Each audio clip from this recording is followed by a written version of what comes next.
चिड़िया, आज क्या बनाया है? लो गुड़िया, गोरी भी आ गई है। आज मिलकर पुलाव खाएंगे। वाह वाह, आज तो मेरी पड़ोसन ने पुलाव बनाया है। मैं भी कहूँ, इतनी अच्छी खुशबू कहाँ से आ रही है? एक बात तो मानना पड़ेगी, चिड़िया, तुम जब भी पुलाव बनाती हो पूरे जंगल में खुशबू फैल जाती है। मैंने अपनी पड़ोसन के हिस्से के चावल भी डाल दिए थे पुलाव में। चिड़िया बहन, मुझे तो बर्तन में डाल दो, मैं घर जाकर खा लूंगी। मेरे पिछले बर्तन भी तुम्हारे घर में ही हैं। कल ले जाऊंगी, चिंता ना करो चिड़िया, मैं भूलने वाली नहीं हूँ। एक एक प्लेट तुम्हारी संभाल कर रखी हुई है मैंने। गौरी कवि कुछ मीठी मीठी बातें करती है और रानो चिड़िया से पुलाव लेकर अपने घर चली जाती है। गौरी, तुमने भी उस चिड़िया को अच्छा पागल बना रखा है। हर रोज कोई ना कोई स्वादिष्ट चीज खाने को ले आती हो। पूरा घंटा जाकर मुझे चिड़िया को बातें सुनाना पड़ती हैं। तुम बहुत अच्छी हो, तुम मेहनती हो, तुम ईमानदार हो, फिर जाकर चिड़िया से चीज मिलती है मुझे। कौवा और कवि पुलाव खा रहे थे और ऐसे चिड़िया का मजाक उड़ा रहे थे। दूसरे दिन तोता एक पेड़ की डाल पर बैठा हुआ था। वहां गोरी कवि आ जाती है। हट, चल उठ यहाँ से, इस डाल पर मैं बैठूंगी। क्यों जी, मैं यहाँ पहले आकर बैठा था। उठता है या दो लगाऊं? तुम्हारी बड़ी चोंच तोड़ दूंगी मैं। तोता बेचारा गोरी कवि से बहुत डरता था। वो बिना लड़ाई किए वहां से उड़ जाता है। चिड़िया रानी, वो कवि बहुत बुरी है। उसने आज फिर मुझसे लड़ाई करने की कोशिश की है। तोते भैया, आप भी ना हर वक्त उस बेचारी गोरी के पीछे ही पड़े रहते हो। वो तो बहुत अच्छी कवि है, हर वक्त अच्छे मूड में रहती है। वो तुमसे मीठी मीठी बातें करके चीजें लेकर खाती है। जब कभी तुम पर मुश्किल हुई तो फिर देखना वो क्या करती है। वो मेरी पड़ोसन है, मुझे विश्वास है वो हमेशा मेरे साथ ऐसे ही रहेगी। चिड़िया गोरी कवि पर बहुत एतमाद करती थी, इसलिए जो भी गोरी कवि की बात करता, रानू चिड़िया उसकी बात पर यकीन न करती थी। एक दिन शाम के बाद जब रानो चिड़िया और उसकी बेटी जंगल से अपने घर आती हैं, तो उनके घर की छत हवा से टूट चुकी थी। रानो चिड़िया ये देखकर परेशान हो जाती है। गुड़िया बेटी, ये तो बहुत बुरा हुआ। अब हमें जल्दी जल्दी से अपने घर की छत को ठीक करना होगा। गौरी कवि चिड़िया की पड़ोसन वहाँ आ जाती है। कोई जरूरत नहीं है, मेरा घर है ना। चलो, अपना जरूरी खाने पीने का सामान उठाओ और मेरे घर में आ जाओ। नहीं आंटी, हम अपना घर ही ठीक कर लेंगे। गुड़िया बेटी, गोरी मेरी बहन है, वो ठीक ही तो बोल रही है।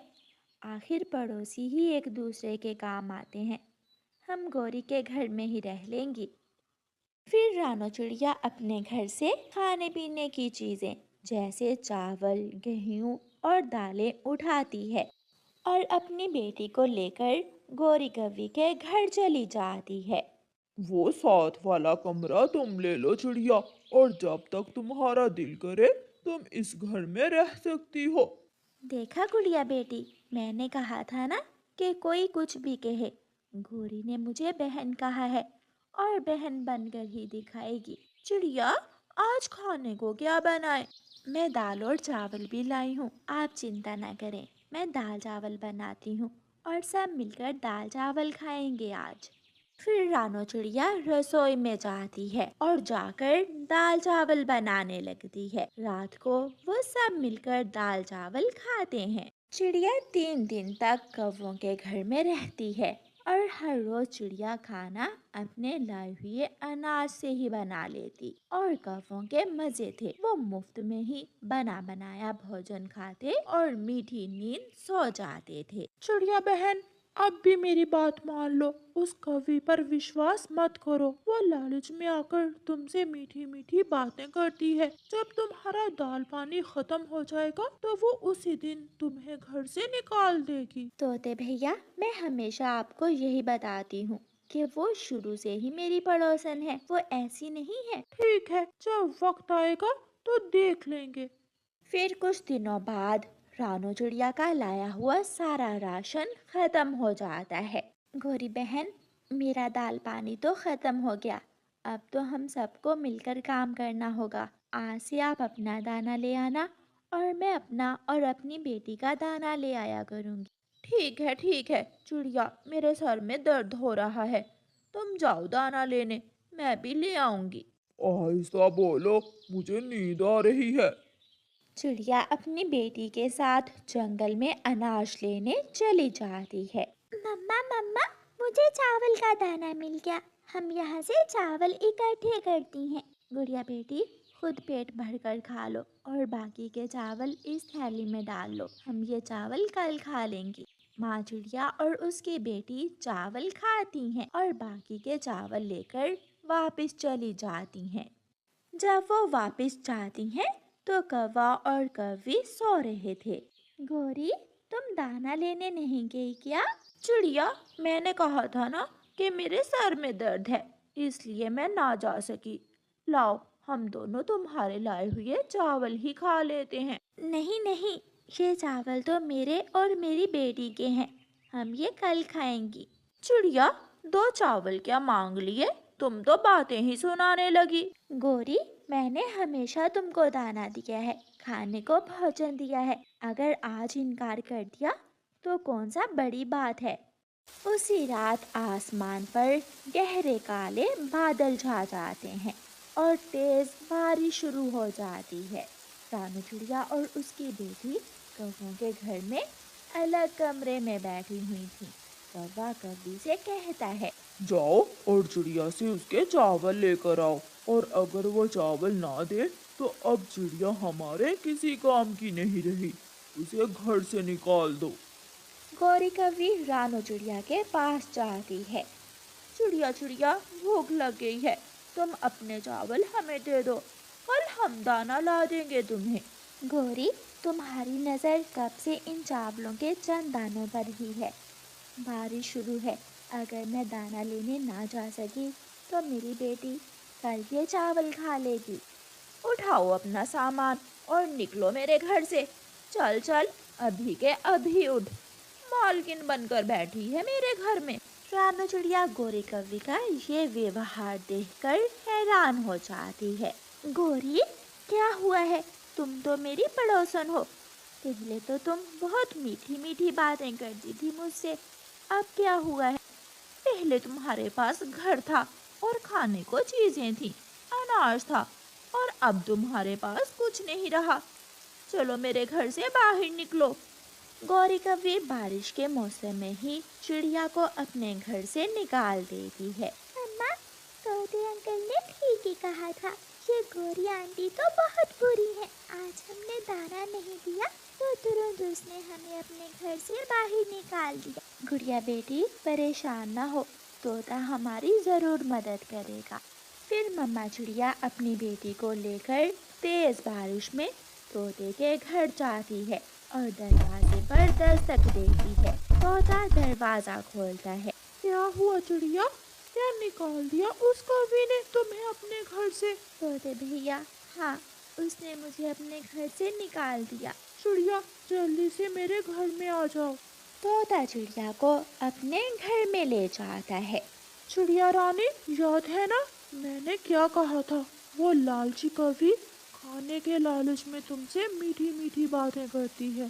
तोते भैया, मैंने उस कवि को पहचानने में गलती की। चिड़िया, इसीलिए तो कहते हैं कि ऐसे लालची पक्षियों से कभी भी अच्छे संबंध नहीं बन सकते, क्योंकि जब भी उनका लालच पूरा होगा तो वो मुंह फेर लेंगे। तोते अंकल, कल हम अपने घर की छत ठीक करेंगे और फिर से अपने घर में दाना पानी जमा करेंगे। हाँ बेटी, लेकिन इस बार हम उस कौवी को अपने घर में नहीं आने देंगे, क्योंकि अब मेरी आंखें खुल चुकी हैं। फिर बारिश की रात रानू चिड़िया तोते के घर में गुजारती है। रानू चिड़िया की ऐसी कहानियाँ सुनने के लिए YouTube सर्च बार में रानू चिड़िया की कहानी लिखें या फिर ये बटन दबाकर बोलकर कहें रानू चिड़िया की कहानी। मैंने क्या क्या सोच रखा था अपने आने वाले बच्चे के लिए। मैंने तो अपने बच्चे के लिए गर्म कपड़े भी बना लिए थे, मगर वो जालिम मेरा अंडा चुरा ले गया। चुप कर जाओ बुलबुल बहन, मुझसे तुम्हारा दुख देखा नहीं जा रहा। मैं तो रात से ही सो नहीं पाई हूँ। मैंने अपने घर में एक बड़ा डंडा बना कर रखा हुआ है। जिस दिन वो अंडा चोर पकड़ा गया, मैं उस बड़े डंडे से उसकी पिटाई करूंगा। बुलबुल बहन, जो हुआ उसे भूल जाओ और अपने आने वाले कल की चिंता करो, क्योंकि वो चोर अभी भी जंगल में ही है। सबको सावधान रहना होगा। मेरा अंडा। कालू कालू, जब वो मोटी बुलबुल ऐसे रो रही थी, मैंने बहुत मुश्किल से अपनी हंसी कंट्रोल की। एक बात तो है गोरी, जैसे वो बुलबुल खुद मोटी है, ऐसे ही उसका अंडा भी मोटा था। एक ही अंडा पीकर हम दोनों का पेट भर गया। और कालू, उस अंडे का स्वाद भी सबसे अलग था। अब सो जाओ, मुझे बहुत नींद आ रही है। सुबह हो जाती है। कालू जी, आज का क्या प्लान है? प्लान ये है कि तुम पहले जंगल में ऊंची उड़ान लेकर आओ और देख कर आओ कि किस किस पक्षी के घोंसले में अंडे हैं। बाकी का प्लान हम बाद में तैयार करेंगे। मैं अभी जाती हूँ। फिर गोरी कौवी एक ऊंची उड़ान लेती है। वो कभी इधर जाती तो कभी उधर जाती। फिर उसे एक घने पेड़ के ऊपर एक घोंसले में एक अंडा दिखाई देता है। अंडा तो मिल गया, मगर ये है किस पक्षी का, ये मुझे मालूम करना होगा। फिर कौवी उस पेड़ से थोड़ी दूर छुपकर बैठ जाती है। थोड़ी ही देर बाद एक तोता और तोती वहाँ आ जाते हैं। मिठू जी, अब हम एक साथ नदी पर नहीं जाएंगे। हम में से एक अंडे की रक्षा करेगा और दूसरा नदी से पानी पीने जाएगा। तो ये अंडा इन तोतों का है, मैं अभी कालू को जाकर बताती हूँ। फिर गोरी भागी भागी कालू कौवे के पास जाती है। कालू कालू, मिल गया मुझे, तोते के घोंसले में अंडा मिल गया।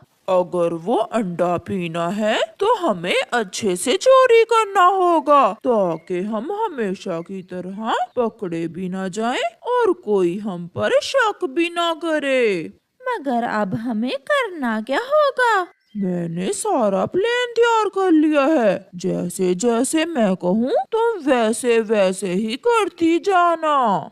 फिर दूसरे दिन कालू कौवा तोतों के पास जाता है। यार मिठू, सुना है कुछ दिनों बाद जंगल में बर्फ शुरू होने वाली है और ऐसे मौसम में भोजन की बहुत कमी हो जाएगी। हाँ यार कौवे, मैंने भी सुना तो है। जंगल के बाहर किसान के खेत में अमरूद पके हुए हैं। मैं वहाँ से अमरूद लेने जा रहा हूँ। तुम दोनों भी मेरे साथ ही आ जाओ।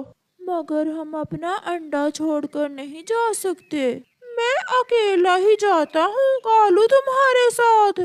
तुम तो एक या दो अमरूद ला सकोगे। जब तुम्हारे अंडे से बच्चा निकलेगा और हर तरफ बर्फ ही बर्फ होगी, तो तुम अपने बच्चे को क्या दोगे खाने को? मैं इसीलिए तो कह रहा हूँ, तुम दोनों आओ और कुछ अमरूद लाकर जमा कर लो। फिर तोता और तोती कौवे की बातों में आ जाते हैं और वो दोनों कौवे के साथ चले जाते हैं। थोड़ी ही देर बाद गोरी कौवी वहाँ आती है। वो इधर उधर देखती है और आसानी से तोते का अंडा चुराकर वहाँ से भाग जाती है। हरियाली, जल्दी करो, मुझे अंडे की चिंता हो रही है। मैंने 2 अमरूद तोड़ लिए हैं, 2 अमरूद आप तोड़ लें और हम जल्दी से घोंसले में वापस चले जाते हैं। यार कौवे, तुम अमरूद नहीं खा रहे हो। मेरा तो पेट भरा हुआ है और वैसे भी मुझे अमरूद कुछ ज्यादा पसंद नहीं है। तोता और तोती 2-2 अमरूद लेकर वहाँ से चले जाते हैं। मैं कोई पागल हूँ जो ये अमरूद खाकर अपना पेट भरूं। हमने तो आज तुम्हारा स्वादिष्ट स्वादिष्ट अंडा पीना है। जल्दी से कालू कौवा घर भागता है। हरियाली, हम लुट गए, हमारा अंडा नहीं है। वही हुआ जिसका मुझे डर था। मैंने आपसे कहा भी था कि उस कौवे की बातों में ना आओ, मगर आपने कहा कि कुछ नहीं होता।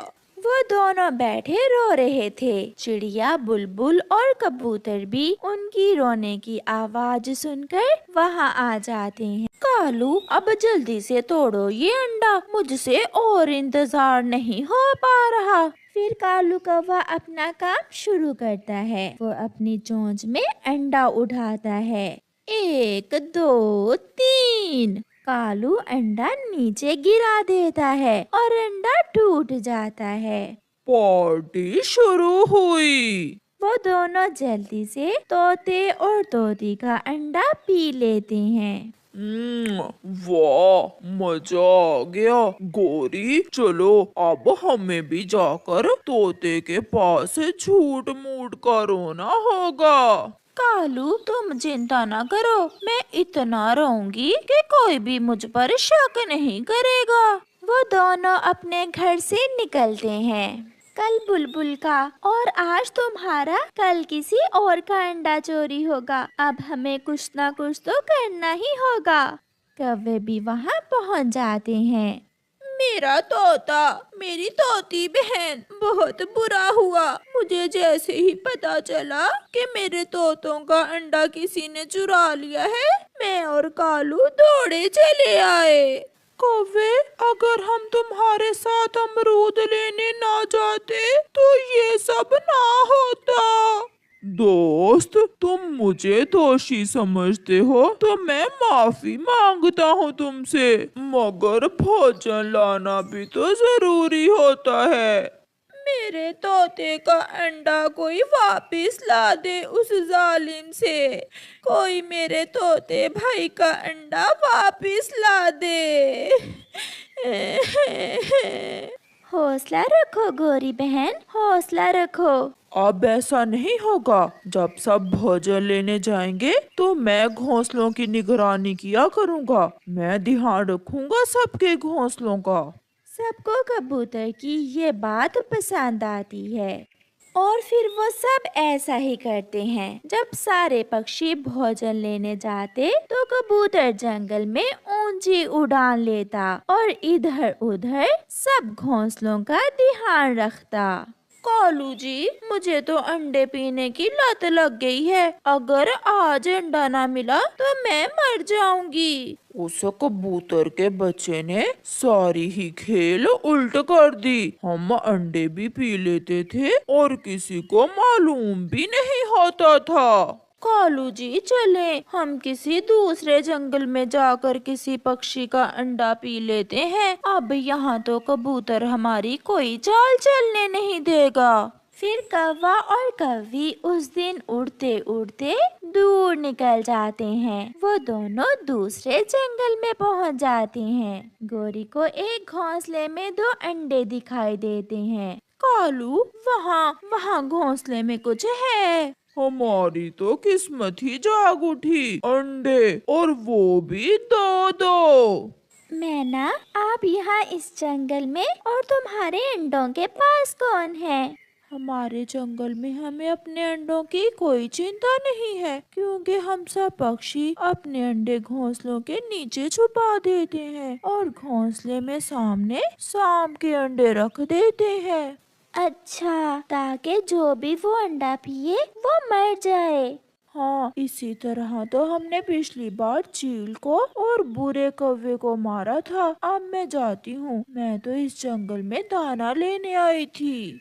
मैना जैसे ही अपने घोंसले में पहुंचती है तो वहाँ एक कौवा और एक कौवी मरे पड़े थे और दोनों अंडे ही टूटे हुए थे।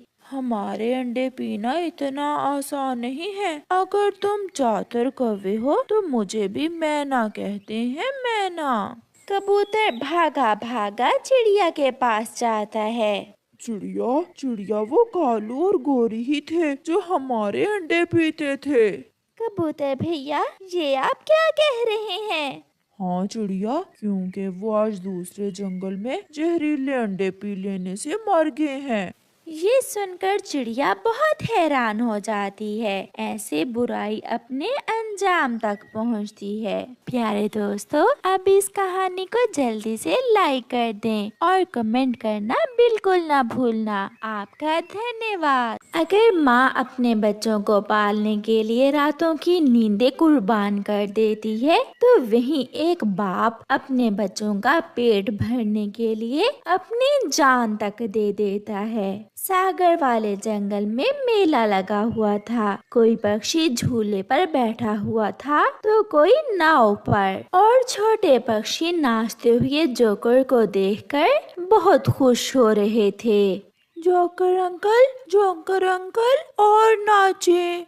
कुछ पैसों की खातिर वो जोकर सुबह से नाच रहा था, क्योंकि उसे अपने परिवार का पेट जो भरना था। शाम हो जाती है। कालू कौवा अपने घर लौट कर आता है। वो अपने बेटे के लिए मिठाई लेकर आया था। आज तो आप जग्गू के लिए मिठाई ले आए हैं। हाँ, आज काम अच्छे से चला था। पैसे ज्यादा बने तो सोचा अपने बेटे के लिए मिठाई ले जाऊं। पापा सुना है पास वाले जंगल में मेला लगा हुआ है और वहाँ एक जोकर ऐसे नाचता है जिसे देखकर सब हंसते हैं। हाँ बेटा, उस जोकर को अपने बच्चों का पेट जो पालना है। जो काम आप अब कर रहे हैं वही करते रहें। इस काम में अच्छा मुनाफा हो रहा है। ठीक है, मुझे सोने दो, मेरी टांगों में बहुत दर्द है। फिर कालू कौवा सो जाता है। फिर दूसरे दिन जग्गू कौवा नदी पर बैठा हुआ था कि वहाँ चिड़िया का बेटा कुकू और कबूतर का बेटा कीकी आ जाते हैं। यार जग्गू, चलो आज मेला देखने जाते हैं। हाँ, मैं वहाँ जोकर भी देखूंगा। सुना है वो बहुत नाचता है। कल मैंने उस जोकर के पत्थर भी मारा था, वो फिर भी नाचता रहा। फिर वो सभी दोस्त मेला देखने चले जाते हैं। वो पहले बड़े झूले पर बैठते हैं और फिर नाव पर। वो बहुत मजा करते हैं। फिर वो सब जोकर को नाचता हुआ देखने जाते हैं। सच, ये जोकर तो बहुत फनी है। कैसे नाच रहा है। इसकी टोपी देखकर मेरी तो हंसी ही नहीं रुक रही। वो जोकर नाच रहा था और बच्चों को खुश कर रहा था, जब पीछे से जाकर कोई शरारती बच्चा पक्षी उस जोकर की टोपी और मास्क उतार देता है। ये तो कालू अंकल है, ये तो कालू अंकल है। जग्गू जग्गू, तुम्हारे पापा जोकर हैं। जग्गू, तुम्हारे पापा जोकर हैं। जग्गू के पापा जोकर, जग्गू के पापा जोकर। ये सब देखकर जग्गू बहुत शर्मिंदा होता है। तो पापा, आप ये काम करते हैं? हाँ बेटा, आपके पापा मेले में जोकर बनकर आपके लिए कमाते हैं, इसमें बुराई ही क्या है। मगर जग्गू अपने पापा की कोई बात सुने बिना वहाँ से चला जाता है। सुनो मेरे बेटे, सुनो। जग्गू चला गया था। शाम को कालू कौवा जब अपने घर जाता है तो उसकी पत्नी और जग्गू उसे घूर घूर कर देख रहे थे। ऐसी कमाई से तो हम भूखे ही अच्छे। सारे जंगल में नाक कटवा दी मेरी और मेरे जग्गू की। मेरे जग्गू के दोस्त हंस रहे हैं जग्गू की तरफ देख देख कर। अगर मुझे पहले मालूम होता तो मैं कभी अपने दोस्तों के साथ मेला देखने न जाता। हाँ, मैं जोकर हूँ, मुझे इसमें कोई शर्म नहीं है। मैं अपने परिवार के लिए कमाता हूँ, इसमें बुराई ही क्या है। चल जग्गू मेरे साथ। मगर कहाँ? अब हम तुम्हारे साथ नहीं रहेंगे। मैं पक्षियों के ताने नहीं सुन सकती। सबको मालूम हो गया है कि तुम मेले में जोकर बनकर पैसे कमाते हो।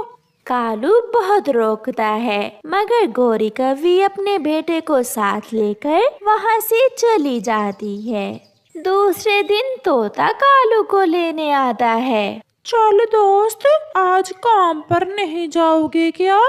सबको मालूम हो गया कि मैं मेले में जोकर बनकर पैसे कमाता हूँ। मेरी पत्नी और मेरा बेटा मुझे छोड़कर चले गए हैं। मैं उन्हें रोक न सका। ऐसा कहते हुए कालू कौवा मिट्ठू के गले लगकर रोने लग जाता है।